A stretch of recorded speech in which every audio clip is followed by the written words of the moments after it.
73 فرقوں والی حدیث کی کیا اہمیت ہے؟ ہر فرقہ اس حدیث کو فرقہ بنانے کی دلیل کے طور پر پیش کر کر کے اپنے بزرگوں کے فرقے کا دفاع کرتا ہے۔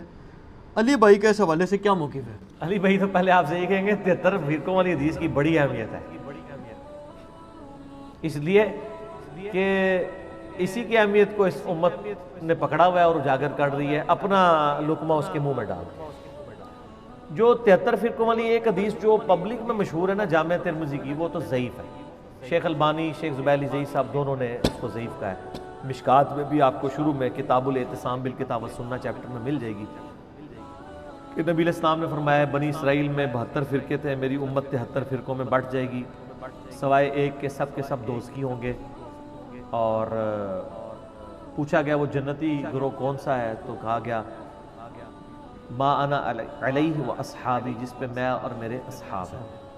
یہ روایت اصول محدثین پہ سندن ضعیف ہے، البتہ اس کو سپورٹیو ایک صحیح حدیث ہے ابو داؤد کے اندر کہ نبی صلی اللہ علیہ وآلہ وسلم نے فرمایا کہ میری امت کے 72 فرقے دوزخ میں جائیں گے اور صرف ایک جنت میں جائے گا، فرقہ نہیں گروہ، طائفہ منصورہ۔ اور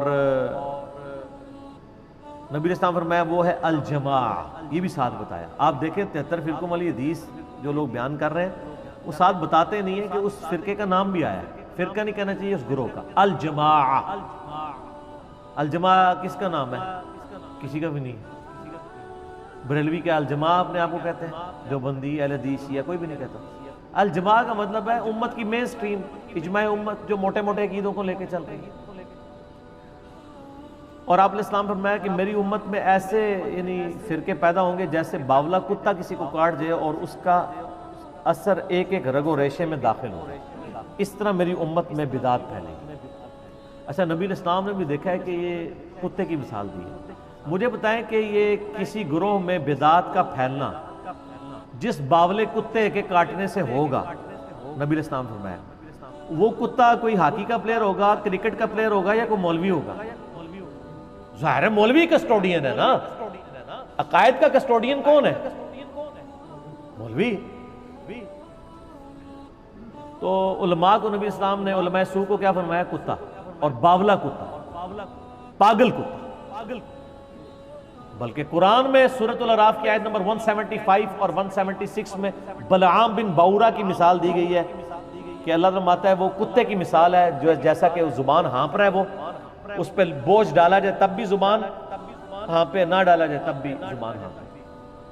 المستدرک الحاکم میں صحیح سند کے ساتھ حدیث ہے کہ یہ جو جس کی مثال دی گئی ہے قرآن میں، کہا گیا کہ وہ صاحب علم تھا اور بعد میں وہ پستی میں جا گرا، اس سے مراد یہودی عالم بلعام بن باورا ہے، عبداللہ ابن مسعود کہتے ہیں رضی اللہ تعالیٰ عنہ۔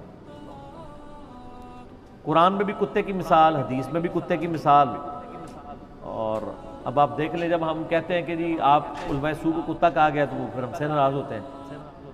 نبی علیہ السلام تو وَإِنَّكَ لَعَلَىٰ خُلُقٍ عَظِيمٍ میں ان سے اعلیٰ اخلاق کسی کا نہیں، پھر بھی آپ کہہ رہے ہیں کتے کی مثال ہے، تو وہ روایت ٹھیک ہے کہ 72 جہنم میں جائیں گے، ایک جنت میں، لیکن اس میں الفاظ نہیں 72 ہمیشہ کے لیے دوزخ میں جائیں گے، یعنی ان کا کام دوزخیوں والے ہیں۔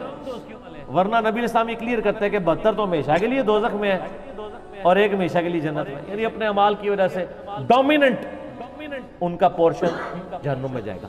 اس کو ایک سپورٹیو حدیث بخاری اور مسلم کی ہے کہ میری امت کا ایک گروہ قیامت تک حق پہ قائم رہے گا، کوئی نقصان پہنچانے والا ان کو نقصان نہیں پہنچا سکے گا حتیٰ کہ قیامت قائم ہو جائے گی۔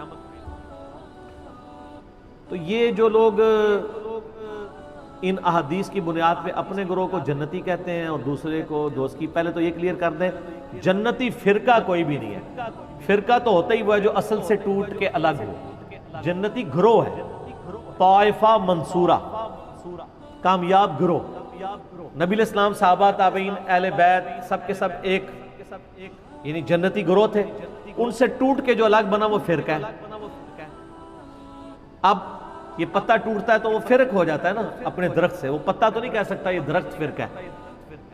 جس طرح آج ہم کہتے ہیں ہمیں اپنے آپ کو مسلمان کہنا چاہیے، وہ کہتے ہیں یہ نیا فرقہ بن گیا۔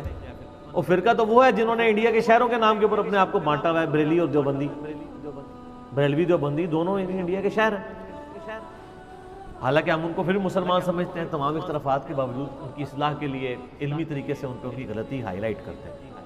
73 فرقوں والی حدیث اس والا جو پورشن ابو داؤد کا وہ بالکل ٹھیک ہے، اور اس کا فہم میں جو سمجھتا ہوں وہ میں آپ کو بعد میں بتاؤں گا، پہلے میں وہ وسوسہ اس میں کلیئر کر دوں کہ ہر گروہ یہ کہتے ہیں ہم جنتی دوسرے دوست کی، تو اس سے آپ کو یہ بات پتہ چل جانی چاہیے کہ اس کا سلوشن کسی کے پاس بھی نہیں ہے، کیونکہ بریلوی اگر اپنے آپ کو طائفہ منصورہ کہتے ہیں، باقی سب کو کہتے ہیں وہ دوست کی ہیں، تو پھر آپ خود سمجھ لیں یہی بات دیوبندی بھی کر رہے ہوں گے۔ پھر ایک عام آدمی کدھر جائے؟ ایک عام آدمی قرآن و سنت پڑھ کے نبی الاسلام کے ساتھ اپنا رشتہ مضبوط کرے، ہر گروہ سے، خواہ وہ کسی مکتب فکر سے تعلق رکھتا ہے، سنی ہو، شیعہ ہو، حنفی ہو، شافعی، مالکی، حنبلی، بریلوی، دیوبندی، اہل حدیث، اہل تشیع، اچھے لوگ جو موجود ہیں جنہوں نے اپنی اصلاح کر لی اور امت کی مین سٹریم سے نہیں ہٹے، انشاءاللہ جنت میں جائیں گے۔ یہ امت کی مین سٹریم سے ہٹنے والے لوگ ہیں جیسے خوارج ہیں، پوری امت سے الگ ہو گئے۔ آج دور اعظم میں قادیانیوں کو آپ کہہ سکتے ہیں پوری امت سے الگ، ایک انہوں نے جھوٹی نبوت کے اوپر ایک پورے کا پوری بلڈنگ کھڑی کر لی۔ یہ وہ گروہ ہیں، بریلوی، دیوبندی، اہل حدیث، شیعہ آپس میں ایک دوسرے کو اس طریقے سے کہہ کے بانٹنے کی کوشش کرتے ہیں، تو اس کا تو کوئی اینڈ نہیں ہوگا۔ باقی یہ جو لوگ کہتے ہیں نا جی وہ فرقوں میں بٹنا ضروری ہے کیونکہ خالی مسلمان کہلانا کافی نہیں، نبی اسلام نے فرمایا تھا کہ فرقے ہوں گے، آپ نے یہ تو نہیں فرمایا تھا فرقے بنانا، آپ نے تو بلکہ ڈرایا ہے۔ یہ تو اسی طریقے سے ہے جیسے مسلم میں حدیث ہے، صحیح مسلم میں، کہ نبی علیہ السلام نے فرمایا قرب قیامت میں عورتیں ایسا لباس پہنیں گی گویا کہ ننگی نظر آ رہی ہوں گی، چست لباس ہوگا یا باریک۔ اس سے کوئی یہ رزلٹ نکالے گا کہ چونکہ اب قیامت آنے والی ہے لہٰذا ہم اپنی عورتوں کو ننگا لباس پہنائیں، یہ رزلٹ نکالنا چاہیے؟ تو فرقوں والی حدیث سے یہ رزلٹ کیوں نکال رہے ہیں کہ فرقے بنائیں؟ وہ تو کنڈیم کیا گیا ہے، کنڈیم کیا ہے قرآن میں، وَاعْتَصِمُوا بِحَبْلِ اللَّهِ جَمِيعًا وَلَا تَفَرَّقُوا، اللہ کی رسی قرآن کو مضبوطی سے تھام لو، فرقوں میں مت بٹو۔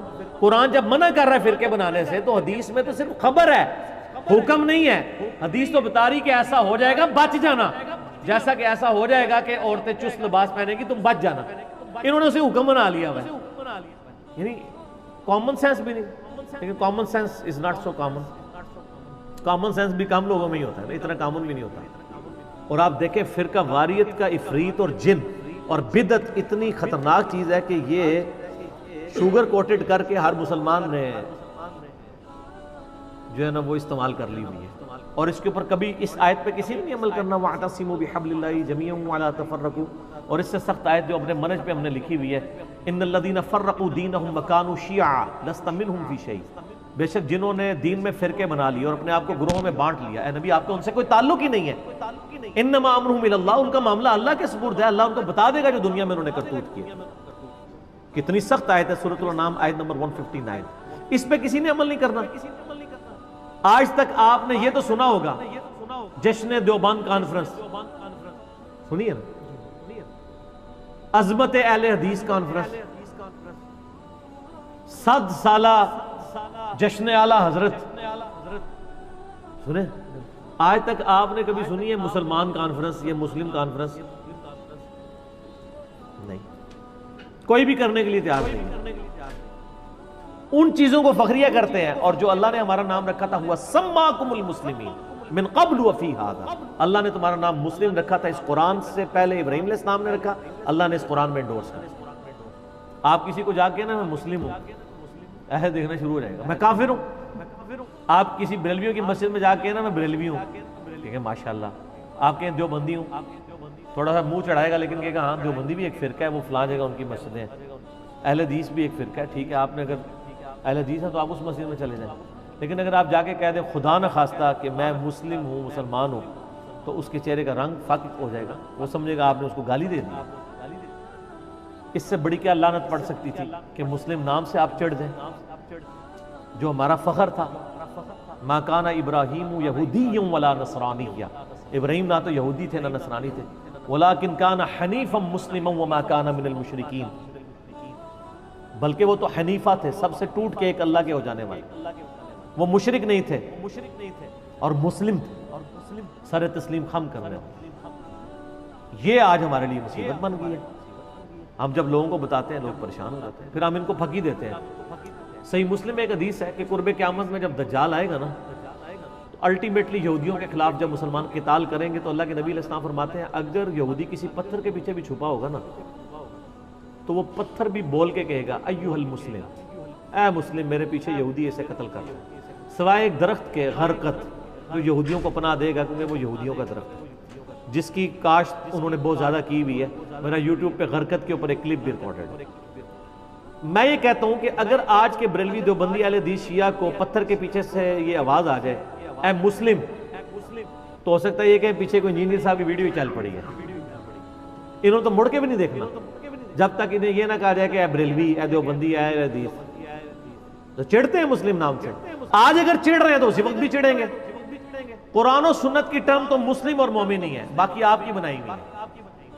اس لحاظ سے ویسے میں شیعہ کو ایج دوں گا، شیعہ اپنے ساتھیوں کے لیے مومنین کی ٹرم استعمال کرتے ہیں، سنی اپنے ساتھیوں کے لیے مسلمین کی ٹرم نہیں یوز کرتے ہیں۔ کہتے ہیں نا مومن، مومنین، وہ ٹرم قرآن سے لے رہے ہو تو سر سنیوں، میں نہیں کہتا آپ اپنے آپ کو مومنین کہیں، ان سے فرق تو آپ نے کرنا ہے، وہ جبلت میں ہے ان کی بھی اور ہماری بھی، ہماری سے مراد آپ لوگوں کی، میں تو دونوں سے باہر ہوں، مسلمان ہوں۔ وہ مومنین کہتے ہیں، آپ مسلمین کہہ لیا، لیکن ٹرمز تو قرآن کی استعمال کریں، حدیث کی استعمال کریں۔ قرآن و سنت میں تو ٹرم یہی ہے، صحیح مسلم میں حدیث ہے کہ ہفتے میں ایک دن کا غسل کرنا ہر مسلم کے اوپر واجب ہے، جس میں اپنے جسم کا میل دور کرے۔ کسی بھی دن کر سکتا ہے، جمعہ دن کر لے، افضل ہے جمعے کے علاوہ بھی کر سکتا ہے، وہ ظاہر کرتے ہی ہیں مسلمان۔ تو مسلم، وہاں بھی ٹرم مسلم ہے، یہاں مسلم نام سے لوگ چڑھتے ہیں۔ اچھا علی بھائی، آپ کی اس بات سے نا وہ مجھے ایک بات یاد آ گئی، اگر اجازت دیں جی، تاکہ یہ ایشو کور ہو جائے۔ آپ نے فقی کی ایشو بات تو کی، قیامت تک نہیں کور ہونا ہے جن کے نہیں یہ ہونا ہے، اسپیسیفک یہ ایشو کور ہو جائے نا، ایک بہت بڑے وکیل اناف ہیں، نام نہیں لینا، نہیں نام نہیں میں لیتا ہوں، میں بس وہ اسی وکیل سے اناف ہی کہا کہ آپ نے ان کا نام لے دیا، بڑے لیکن وکیل باقی اناف ہیں نام اور بہت بڑے۔ ہاں جی، وہ وکیل اناف وہ ہیں جن کو میں نے G10 کی مسجد میں آج سے 7-8 سال پہلے سنا کہ جنت میں صرف دیوبندی جائیں گے، یہ الفاظ تھے۔ اچھا، وہ وکیل اناف جو ہیں انہوں نے آج کل ایک دورہ مسائل کرایا کچھ عرصہ پہلے، اس میں انہوں نے غالباً اسپیسیفکلی آپ کو فقی دی ہے، یہ مسلم والی جی بات میرا ہے۔ اس کے اوپر جواب آ چکا ہے۔ اچھا، جی جی جی، انہوں نے کہا جی کہ میں مسلم کیوں ہوا؟ جی ایک طرف وکیل اناف کی تصویر ہے، دوسری طرف مولانا طارق جمیل صاحب کی سینٹر میں میری، وہ کلپ ریکارڈ ہو نہیں، چکا وہ ہے۔ جو انہوں نے فقی دی اس کا بھی جواب دیا آپ نے؟ جی فقی کا انہوں بھی نے کہا جواب جی میں اگر آپ سے یہ پوچھوں جی آپ ایشیا کے باشندے ہیں کدھر کے ہیں، میں انہوں نے اتھے چھٹے ہیں نا کہ وہ یاد کرن انہوں نے گے۔ کہا آپ یہ کیوں نہیں کہتے جی جی سارا جواب آ چکا ہے، وہ سوال آپ سے پہلے ہی آ چکا تھا۔ یہ سوال اسی طرح پڑھا گیا ہے کہ آپ یہ کہیں گے فلاں جگہ فلاں جگہ فلاں جگہ، جی جی ٹھیک ہے نا؟ تو وہ اس کا جو میں نے جواب ان کو دیا نا، وہ آپ سنیں گے تو آپ جھوم اٹھیں گے اور جھوم کے ایک دفعہ کہیں گے کہ نہ میں وابی، نہ میں بابی، میں ہوں مسلم علمی کتابی۔ وہ کچھ کیا ہے میں نے ان کے ساتھ اس بات کے اوپر، وہ آپ میرا کلپ دیکھیں۔ اچھا، یہ آپ کے یہ جو شعر ہے اس پہ بھی ایک پوسٹ مارٹم ایک علامہ صاحب نے کر دیا، وہ کہنے لگے جی یہ تو جناب جو ہے نا یہ بابی نہ کہا کرو، بابا ہی کہا کرو، کہ بابی تو وہ کہتے ہیں یہ ایران میں تھا کوئی غالباً گمراہ شخص تھا، محمد بن باب کے کیا؟ وہ نہیں، وہ سر وہ اللہ کے بندے، بات یہ ناموں سے کچھ نہیں ہوتا، عربی کا فتنہ اور پنجابی کا فتنہ اور الفاظ سے نہیں ہوتا، ٹھیک ہے؟ نہیں، وہ کہتے ہیں بابا سے بابی نہیں بنتا نا، نہیں بنتا ہے، اردو میں کیا بنتا ہے؟ بابا ہی بنے گا۔ بابوں کے ماننے والے کو کیا کہیں گے؟ پاکستان کے ماننے والے کو پاکستان کہیں گے یا پاکستانی کہیں گے؟ افغان صوبے سے تعلق رکھنے والے کو افغانی کہیں گے ان کے ملک سے، یا افغان کہیں گے؟ افغانی کہا جاتا ہے نا۔ تو یہ نی وہ ہے، نون یاد ہے، نی ان کو کہ اردو بھی تھوڑی سیکھ لیں۔ یہ بابی ہم عربی میں نہیں کہہ رہے، اردو میں کہہ رہے ہیں، ٹھیک ہے، تو بابی بنے۔